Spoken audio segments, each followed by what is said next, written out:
Hi children, welcome to our today's class.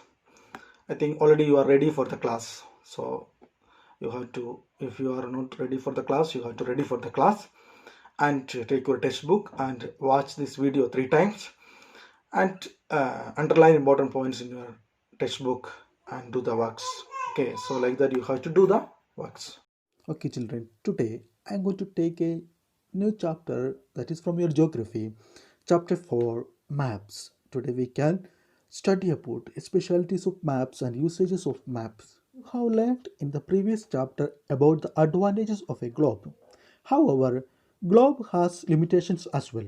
A globe can be useful when we want to study the earth as a whole, but when we want to study only a part of the earth, as about our country, states, districts, towns, and villages, it is of little help.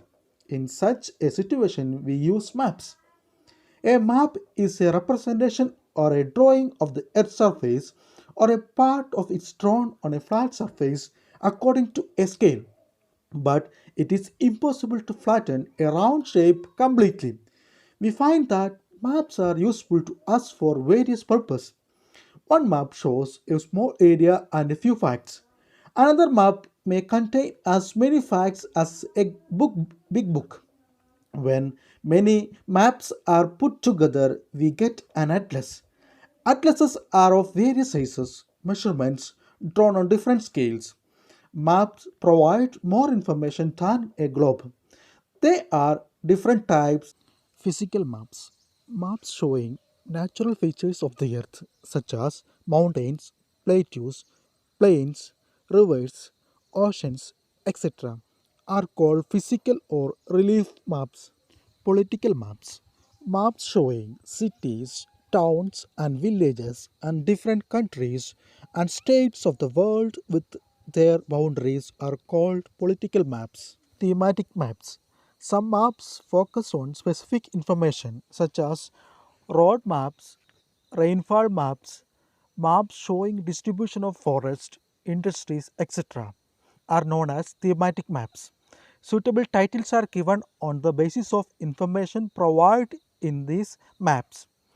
There are three components of maps: distance, direction, and symbol. Okay, children, now we are going to see details about components of maps. Distance. Maps are drawing which reduce the entire world or a part of it to fit on a sheet of paper.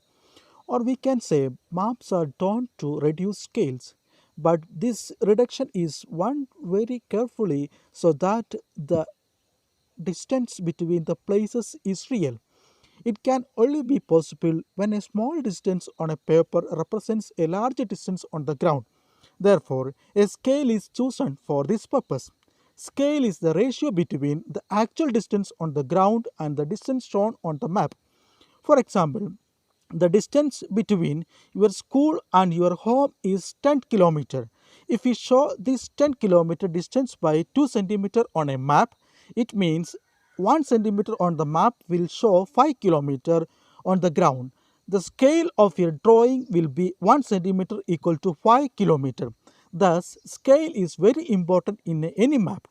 If you know the scale, you will be able to calculate the distance between any two places on a map.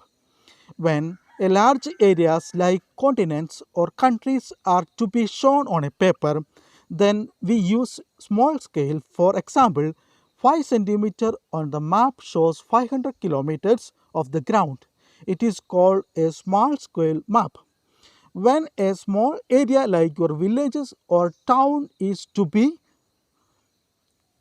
shown on paper, then we use large scale, that is 5 centimeter on the map shows 500 meters only on the ground. It is actually a large scale map. Large scale maps given more information than small scale maps. Children, let us wind up this class. Now you have to take your textbook and open and read many times these portions and underline important points in your textbook. After that, do given works. Okay. So thank you for listening my class. Okay, thank you to all.